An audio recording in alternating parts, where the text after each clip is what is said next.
The grandmother is hearing her daughter's voice in her head and hearing her grandchildren's voice in her head. Dr. Phil, I felt my daughter's spirit the moment she died. Something woke me up, and I sat at the foot of, sat up, and a spear went through my forehead, and I heard the Holy Spirit say, Shanann. And I said, Holy, something happened to my daughter. I knew. I swear to God, I knew. I woke up Frankie. I woke up the whole house. I said, something's wrong with Shanann.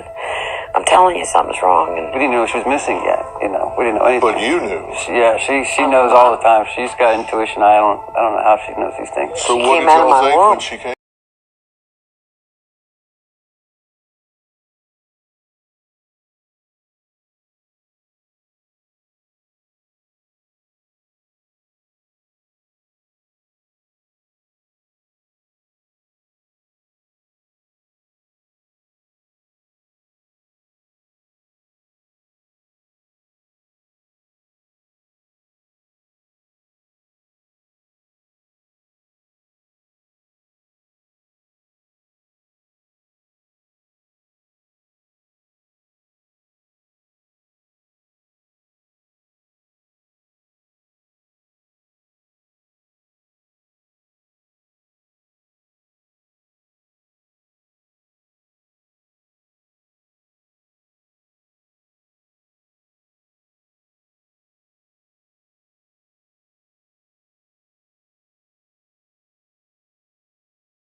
Trusted you, the heartless monster, and then you take them out like trash. You disgust me. They were loving and caring people. You may have taken their bodies from me, but you will never take the love they had for me.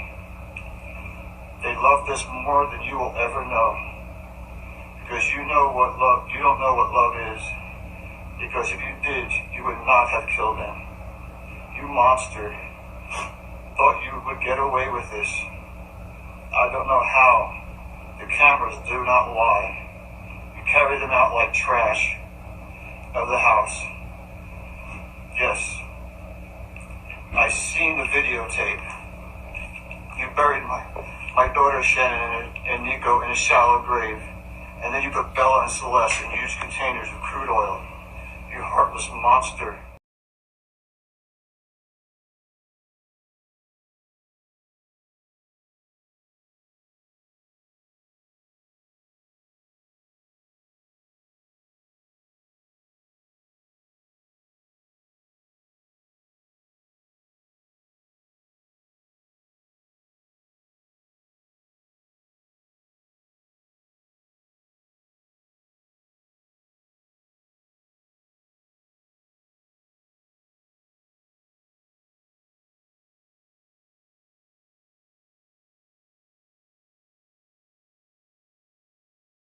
Work of the devil.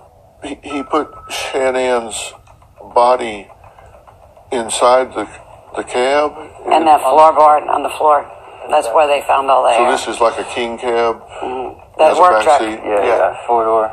So the girls were, their feet were on their mommy, but they thought she was sleeping or sick. Yeah, well, yeah, you don't know what they thought, you know?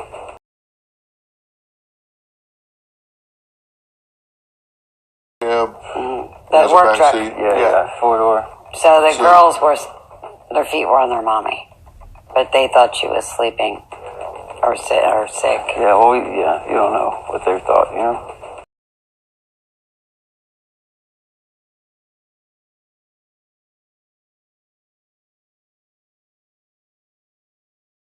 They found Shannon's body. I'm going to be honest with you, Dr. Phil. I was laying in the bed weeping so hard, talking to God, and I said, you know, I could just end my life now and go find my daughter. I'd fallen asleep. The next morning, I get a phone call, and they found Shannon's body. I said, do you want me to identify her on the phone? And he said, yeah, you could do that. And I said, is she beautiful? He said, yes. I said, does she have black hair? And he said, yes. And I said, then you have my daughter. That night, I was laying in bed and I just felt a presence. And I heard my daughter, I felt her and I heard her say, I love you, Mommy, and I'm sorry. She told me she was at peace. I finally fell asleep with my daughter at my presence and she slept with me. I just felt her. The following day, I get a phone call and they said, Sandy, we found your granddaughter, but we're not sure which one. And I said, Bella's a little taller. She's pretty slimmer. She don't get a little belly. And if you pull her hair up a little bit, because I do their hair, and it would be so long, you know. And then I realized all the oil, they would never know. So they said, who's the one that wears a pull-up? And I said, that would be Cece. They said, well, then we have Cece. And I said, well, keep going. I said, find my Bella. And 2 hours later, they did. It was hard for them to even tell us. You know, you could hear it in their voices. I couldn't imagine trying to be in their shoes, trying to tell parents what they just found. And it was 2 hours later that they said they had Yeah, found she was Bella. at the bottom of the drum. And their skin was falling off as they were trying to get them out. Everybody needed so much therapy after that. Our hearts just go out to all of them that work so damn hard on this case. And you felt Cece and Bella's presence. I felt Cece's presence. She was first. And she goes, hiya, Nana. And I could see her, but in my mind. You know, but I could hear her. And she said, you've been always so good to us, Nana. And we love you with our soul. And I always took their face and kissed them all over. And she grabbed my face and just kissed me all over. And Shannon said, it's okay now. And we gave kisses and she turned her to her left. And then Bella came in and Bella went like kind of like, hi, Nana, you know? You know, just like the way she, I don't know, just the way she did it, yeah.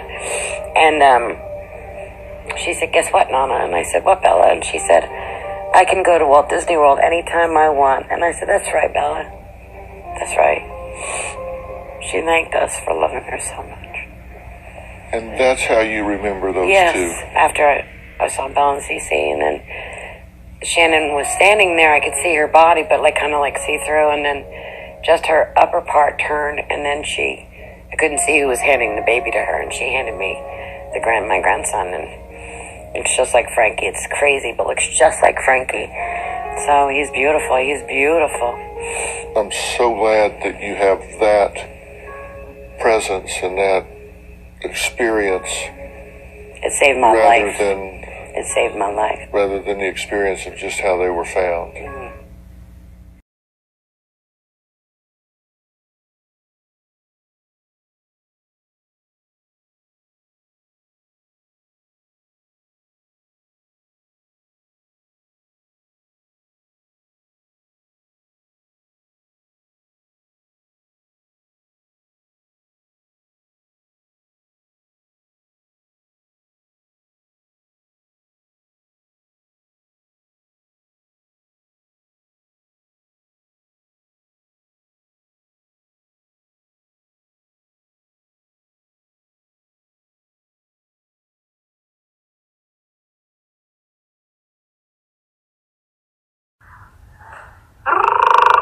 I'm in my hotel.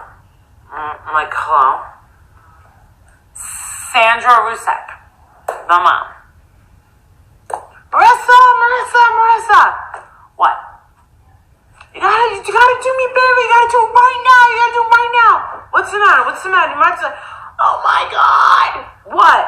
She goes, you gotta call Frankie. You gotta make sure that he doesn't get into this car. He goes and drives down there. She goes, he's been awake for 2 whole days. 2 whole days, and he duct taped his hood. And my husband went out there yelling, saying, if you go over 70 miles an hour, the hood's gonna fly up and break the windshield. She was like, tell him whatever you have to tell him. I don't care what you gotta tell him. Just make sure he doesn't get into that freaking truck. I said, you know what? You got it. Since I got court the next day, you know? Now, at that point, I had not told Frankie. I didn't even have a chance to tell Frankie what happened on Bourbon Street. I figured it would be a nice surprise when I saw him. But whatever, he didn't come. He didn't show, and it was fine. So I call, and he doesn't pick up the phone, goes to voicemail. So I leave a voice message, and I said, Frankie, it's Marissa. I said, don't come. Seriously, don't even come. I go, tonight's the Saints game. I go, I have to go to court tomorrow. I got fucking arrested for stealing a lap dance. They're saying I stole a lap dance at some male strip club. And I have to go to court, but I don't leave till Tuesday. I go, and I'm out of here. I'm totally out of here. I go, so by the time you get here, I'll already be leaving. So I get a text message from his mom. The strangest text message I've ever gotten in my entire lifetime. And I don't think that I'm throwing the mom under the bus, but it was just really strange, and I don't understand it to this day. But she said, do me a favor. Text me right now these words. I'm waking up to Frankie energy. I'll never forget that for the rest of my life. I'm waking up to Frankie energy. Now, I know the best part of waking up is Folgers in your cup. Da-da-da-da!